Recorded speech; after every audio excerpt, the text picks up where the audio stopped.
안녕하세요 여러분, 저는 절반 이상의 책장의 문다은입니다. 절반 이상의 책장에 찾아와 주신 여러분을 진심으로 환영합니다. 절반 이상의 책장은 제가 읽은 책들을 같이 나누고 같이 읽고 싶어서 만든 책장인데요. 책장 앞으로도 꼬박꼬박 꾸준히 절반 이상 채워 넣을 거니까 앞으로도 많이 제 책장 구경 와주세요. 절반 이상의 책장 첫 번째로 가져온 책은 빛과 물질에 관한 이론입니다. 서점 가면은 이렇게 서가 말고 매대에 이렇게 놓여있는 거 심심찮게 볼 수 있을 정도로 꽤 알려진 책인 것 같아요. 아마 많은 분들이 보셨거나 읽으셨을 것 같은데요. 출간 당시에는 인기가 없어서 절판이 됐었다고 합니다. 저도 이 책을 알게 된 게 대학교 수업 때였는데 한 2016년도였나? 근데 그때 책이 단편만 읽고 좋아서 이 소설집을 살까 하고 찾아봤는데 서점에 그렇게 막 많이 없는 거예요. 이 책이 있는 서점은 찾아가야 하는 정도? 그래서 뭐 그 근처 가면은 사지 뭐 이러고 그냥 안 보고 있었는데 이미 그때부터 재고가 없어지기 시작했던 거겠죠? 얼마 후에 찾아봤는데 이제 아예 한 권도 남아있질 않더라고요. 있을 때 살걸. 그로부터 약 3년 후 작년에 서점에 갔는데 이 똑같은 제목의 책이 다른 표지로 나와 있더라고요. 그래서 이거 뭐지? 하고 보니까 김영하 작가가 하는 팟캐스트 김영하의 책 읽는 시간에서 이 책이 소개된 이후로 엄청 유명해졌다고 해요. 그래서 문학동네에서 이 책을 재출간하였고 이 표지는 교보문고 리커버 한정판 표지입니다. 뭐 그렇게 큰 의미는 없지만요. 작가에 대해서 좀 얘기를 해볼까요?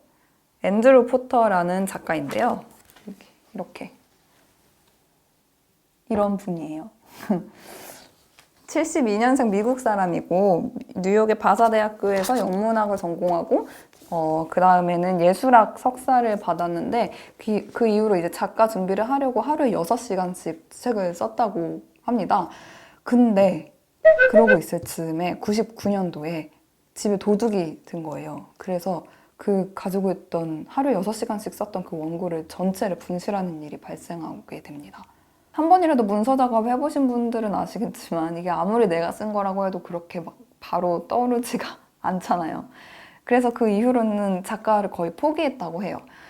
생업에만 집중을 하면서 그렇게 거의 포기하고 있었다가 2011년에 메릴랜드 대학교에서 방문 작가 자리를 얻으면서 다시 작가의 길을 걷게 됩니다. 그 당시에 발표했던 단편들이 유명세를 타기 시작한 거죠. 그리고 책을 내게 된 건 바로 이 책, 2008년도에 빛과 물질에 관한 이론이라는 소설집을 발표하면서부터인데요. 그러니까 이 소설이 그 작가의 데뷔작인 거죠. 그럼 본격적으로 책 소개를 좀 해볼까요? 책은 빛과 물질에 관한 이론이라는 소설이, 단편 소설이 들어있는 소설집이에요. 여기도 보시면 아시겠지만 총 10편의 단편 소설이 수록되어 있고요. 사실 작가의 어떤 단편 하나에 반해서 그 단편이 실린 소설집을 사고 보면 그 반했던 소설 이외의 소설은 좀 많이 실망을 하거나 너무 비슷비슷해서 지루해지거나 그러는 경우도 있는데 이 책은 그렇지 않았어요. 이 책은 정말 그 10편이 전부 다 좋았고 재미있었습니다. 그런데 다 읽고 나서도 여전히 사라지지 않는 문제가 하나 있었어요. 아마 이 책을 보신 분들이라면 다 공감하실 텐데 도대체 왜 제목이 빛과 물질에 관한 이론일까? 정말 공감되시지 않나요? 읽으신 분들은? 이거 전체를 읽고 나면은 다 동떨어져 있지 않고 전체를 이렇게 관통하는 어떤 주제가 느껴지기는 해요. 근데 왜 그게 빛과 물질에 관한 이론이지? 이 얘기도 이 책을 읽은 친구들이랑 얘기도 막 해보기도 했어요. 뭐 빛이 그러니까 잡히지 않는 것이고 뭐 물질은 보이는 거니까 뭐 추상과 현실에 관한 대립을 말하는 건가? 그러기에는 굳이 빛과 물질이었을까? 물리학 책 같잖아요. 뭐 아무튼 이 책은 이 제목에 대한 얘기를 하지 않을 수 없을 것 같습니다. 그래서 이 제목에 대한 얘기도 영상 끝에 준비했으니까 꼭 영상 끝까지 봐주세요. 책은 대학생 헤더가 물리학 시험을 보는 장면에서 시작합니다. 근데 시험은 시험지 한 장에 딱 어떤 문제 하나가 딱 써져 있는 그런 시험지예요. 문제 하나만. 근데 이게 그냥 어려운 정도가 아니라 이건 그냥 못 푸는 거다. 이건 내가 풀 수 없다. 라고 할 정도의 정말 과에서 진짜 공부 잘한다는 애들도 정말 항의하듯이 그냥 나가버릴 정도의 그런 문제인 거예요. 그리고 결국엔 해도 혼자 그 풀이를 제출해서 내는 학생이 됩니다. 그리고 이제 시험 끝나고 가려고 하는데 교수인 로버트가 해도에게 이렇게 말하죠. 우리 집에 가서 차 한 잔 같이 하지 않겠냐고.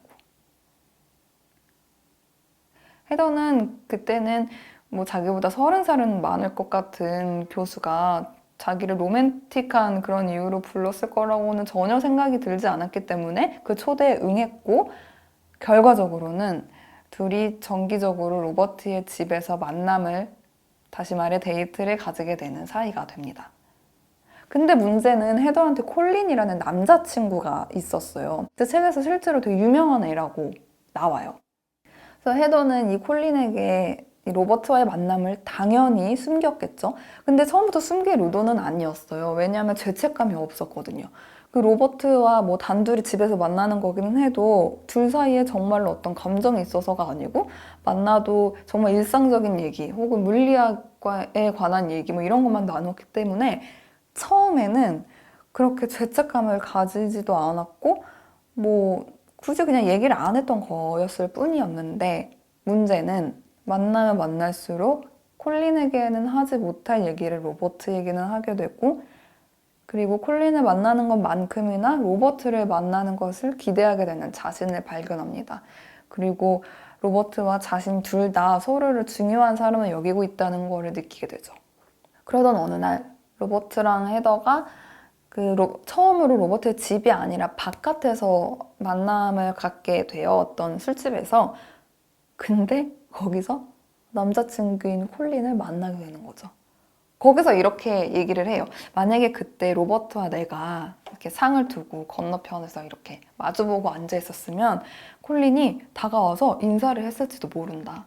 근데 문제는 로버트와 헤더가 이렇게 옆에 나란히 앉아 있었고 둘이 손을 맞잡고 있었다는 거죠. 그래도 콜린은 뭐 헤더를 그렇게 추궁하지 않아요. 그러고 이제 다시는 그 사람 만나지 않았으면 좋겠어 라고 한 다음에 헤더도 그러겠다고 약속을 해요. 그날 사실은 딱 한 번 로버트를 헤더는 찾아갑니다. 이제 더 이상 여기 못 올 것 같다고, 결혼을 해야 될 것 같다고. 그러니까 로버트가 거기에 대해서 대꾸를 안 하고 혹시 내일 저녁에 시간 있느냐고 물어봐요. 그러니까 헤더는 답답하잖아요. 아니 왜 당신 지금 내 말을 듣고 있지 않잖아요. 이러니까 로버트가 이렇게 대답합니다. 아니 나 네 말 듣고 있어. 그리고 내일 저녁에 시간이 있느냐고 묻고 있지. 그리고 결과적으로 둘은 만나지 않습니다. 그것이 둘의 마지막 만남이 돼요. 그리고 그 해에 콜린과 헤더는 결혼을 하고 이사를 다니게 됩니다. 그 이사를 하고 나서도 사실 로버트랑 편지를 주고받아요. 근데 그 편지가 점점점 줄어들면서 완전히 끊기는 시점이 오죠. 그러던 어느 날 로버트가 사망했다는 소식을 듣게 되고, 그날 헤더는 마당에 나가 통곡을 합니다. 그리고 그 소리를 남편인 콜린이 들었는지 못 들었는지는 알 수 없다라고 말하죠. 이 책은 되게 담담하다라는 평이 많아요. 아마 읽으신 분들은 진짜 많이 공감하실 것 같은데, 근데 이게 평이하다가 아니라 담담하다일 수밖에 없는 게, 이 소설 안에 이 빛과 물질에 관한 이론을 포함해서 모든 소설들이 그렇게 이렇게 가볍거나 간단한 사건들을 다루고 있지 않기 때문이에요. 뭘까? 어떻게 된 걸까? 뭐가 진실일까? 그걸 알고 있을까? 모르고 있을까? 막 이런 생각을 하게 되는 되게 굵직굵직한 사건을 소재 삼고 있는데, 왜 재미있게 안 쓰고 하나같이 담담하게 읽히게 했던 걸까? 혹은 그런 담담한 얘기들이 어떻게 내 마음에 와서 닿았던 걸까? 지금부터 제 마음대로 분석해보면서 그 이유를 찾아보도록 하겠습니다. 첫 번째는 내 삶을 좀 객관적으로 볼 수 있게 해주어서입니다. 이 소설의 이 담담하다는 느낌을 어디서 받은 걸까 생각을 해보면 과거 해상 방식으로 서술되어 있어요. 헤더가 대학생활 때부터 지금 콜린과의 결혼 생활까지 이야기가 쭉 이어지다가 중간중간에 멈춰서서 현재 시점에서 그 일들을 바라보면서 얘기를 해요. 근데 이게 과거 회상이니만큼 그 일을 겪고 있는 당시보다는 차분하게 말할 수 있고, 그게 다 지난 이후인 지금에서의 해석이 덧붙여져서 설명을 할 수 있게 되잖아요. 그러니까 헤더가 헤더 삶의 주체가 아니라 약간 객체인 것처럼 그 일들을 바라보고 있는 듯한 느낌을 줘요. 그는 내게 윙크를 했고 그러더니 와인을 마저 비우고 자리에서 일어나 음반을 바꿔 걸었다. 그것이 로버트가 내게 가장 가까이 다가온 순간이었다. 나는 그에게 그 이상 나아갈 의도가 있었다고 생각하지 않는다. 그것은 전이로서 의도된 종류의 희롱이 아니었다.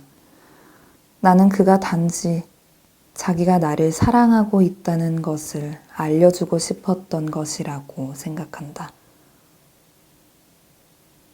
그래서 덤덤하다는 느낌이 들었던 것 같은데, 근데 읽다 보면 가끔은 이런 태도로 좀 살아야 되지 않을까라는 생각이 들더라고요. 가끔 우리는 꼭 이렇게 살다가 큰일이 생기면 그 일에 매몰돼서 다른 것들은 보이지 않을 때가 많잖아요. 사실 헤더에게 이 로버트와의 관계가 얼마나 큰일이겠어요. 남자친구가 있느냐 없느냐는 둘째치고 학교에서 교수와 교내에서 이런 관계를 유지한다는 게, 근데 이 소설은 과거 해상이라는 서술 방식을 이용해서 이 주요 사건에 집중해서 그걸 막 긴장되게 전달하는 게 아니라 거기서 좀 떨어져서 그 주변 일들, 그 상황을 겪고 있는 사람들의 마음들, 그런 놓쳤던 것들을 살펴주니까 이야기가 좀 풍부하게 느껴지는 것 같고, 아, 나도 뭔가 일이 일어나면 그걸 해결하기 위해서만 막 전전긍긍하기보다는 거기서 좀 한 발짝 떨어져서 좀 나와 그 사건을 객관화해서 바라보아야겠다는 그런 생각이 좀 드는 것 같아요. 두 번째는 모든 일에 꼭 필연성과 이유가 있는 건 아니라고 말해주는 것 같아서입니다. 그 덤덤한 말투로 그 과거 일을 말할 때 결코 후회하듯이 말하지 않는다는 거예요. 주인공 헤더는 반성도 후회도 않고 잘잘못을 정하면서 책임을 묻지도 않아요. 그냥 이런 일이 있었어. 근데 다만 지금도 자주 기억이 나. 이런 정도의 태도여서 어쩌면 살면서 많은 일들이 필연성이 혹은 이유가 없이도 발생한다는 걸 말하려는 게 아닐까라는 생각이 들었습니다. 저는 이 점이 이 소설에서 가장 마음에 남았던 이유였는데요. 이 소설로 예를 들면 헤더는 왜 그날 하필 로버트랑 술집에 갔을까? 아니지, 왜 처음부터 그냥 그 집에 왜 따라갔을까? 이런 후회를 해야 되는데 왜 그러지 않았겠어요? 그때는 그럴 줄 몰랐으니까. 어차피 일어났거나 일어날 일, 왜를 찾지 말고 꼭 산다는 걸 뭔가 극복하려는 자세로 이렇게 가져올리고 살지 말고 그냥 살아라 라고 말해주는 것 같아서 저는 이게 저한텐 되게 위로가 되었던 것 같습니다. 가끔은 많은 나를 둘러싼 일들이 나를 통하지 않고서도 불쑥불쑥 튀어나온다는 거를 느끼게 해줘서 좀 뭐랄까 그냥 생활하는 데에서 늘 가지고 있는 이 긴장을 좀 풀어라 라고 말해주는 것 같아서 그게 좀 많이 위안이 되었던 것 같아요. 그래서 도대체 왜 제목이 빛과 물질에 관한 이론인 걸까요? 저는 그래도 로버트가 물리학 교수니까 이 헤더랑 둘이 정기적으로 만나게 될 때 이 빛과 물질에 관한 이론에 대해서 얘기해 줄 줄 알았어요. 그래서 이 이론과 뭐 둘의 이야기에 빗대서 말할 수 있게끔 이렇게 등장하겠구나 라고 예상을 했는데 안 하더라고요. 이거는 아무리 뭐 줄거리를 얘기하고 감상을 나누고 뭐 이거일까 저거일까 추리를 해봐도 이거는 닿을 수가 없어. 알 수가 없는 제목이에요. 이거는 작가가 얘기를 해줘야 돼. 그래서 열심히 찾아봤죠, 저도. 이게 해석에 이 제목에 대한 이야기가 좀 있다고 하더라고요. 이 빛과 물질에 관한 이론은 한 물리학 실험에서 따온 제목인데 리처드 파인만이라는 물리학자가 한 물리학 실험이라고 합니다. 낮에 램프를 켜놓고 보면 빛의 입자 100개 중 평균 4개는 반사돼 돌아오고 96개는 유리를 통과한다. 어느 누구도 빛의 입자가 경로를 선택하는 과정을 알지 못하며 특정 입자의 경로를 예측할 수 없다. 저도 물리학 진짜 잘 모르지만 그 실험할 때 그렇게 하잖아요. 뭐 똑같은 조건을 줘서 그것들의 반응을 살피고 혹은 조건들을 조금씩 달리하면서 어떻게 달라지는지를 살피잖아요. 근데 똑같은 조건에서 불을 켰을 때 100개 중에 4개는 돌아온다는 거죠. 그 4개가 어떤 것인지는 알 수 없고. 그 뭔가 딱 느낌이 오지 않나요?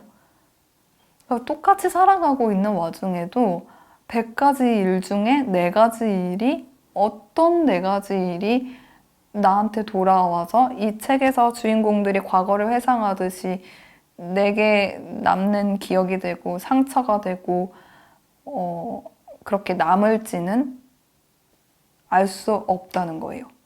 이 문장을 읽으니까 소설의 그 첫 장면이 생각났어요. 그 헤더랑 로버트가 처음 이렇게 만나서 이야기를 나눌 때 그 로버트가 시험에 대해서 이렇게 얘기하죠. 이거는 어려운 게 아니라 이건 그냥 이거 못 푸는 거야 라고 할 정도의 그 수준의 문제를 두고 이 시험은 그걸 푸는 게 아니라 풀지 못한다는 것을 아는 것이 시험이었다고 말해요. 그러니까 시험을 끝나는 게 시험이었다고. 그리고 헤더가 풀이를 제출한 유일한 학생이어서 이 집에 초대한 거라고. 그리고 이렇게 말합니다. 모든 물리학자에게 자기를 넘어서는 수준의 사고가 있다는 것을 깨닫는 때가 와요. 자기가 절대 이해하지 못할 수준. 그러니까 이 시험은 내가 못 푸는 거라는 걸 알게 되는 게 시험이었던 거죠. 헤더와 로버트가 이렇게 단둘이 얘기하게 만들었던 이 시험, 이게 이 제목과 맞닿아 있는 게 아닐까 싶습니다. 그러니까 삶이라는 것이 삶에서 일어나는 많은 일들이 해석의 대상이 아니라는 거죠. 가끔은 이해하지 못할 일들, 풀 수 없는 일들이 일어나는데 그것들을 잘 풀어내야 되는 게 아니고 그런 일이 일어난다는 것을 우리는 받아들여야 한다 라는 말을 하고 있는 것 같습니다. 이야기에 덧붙이고 싶은 게 있는데 어쩌면 소설조차도 소설을 끝낼 듯 말 듯 하면서 꽁꽁 숨기고 있다가 마지막에 겨우 꺼낸 비밀 이야기 같은 그런 짧은 이야기가 소설 맨 마지막에 숨겨져 있으니까 소설을 혹시 안 보신 분들은 궁금해서라도 꼭 책을 읽어보시길 바랍니다. 끝까지. 절반 이상의 책장 첫 번째 책 어떠셨나요? 저는 이 책으로 제 책장을 열 수 있어서 무척 기분이 좋습니다. 앞으로도 차곡차곡 채워지는 제 책장 구경하러 많이 많이 놀러 오세요. 안녕!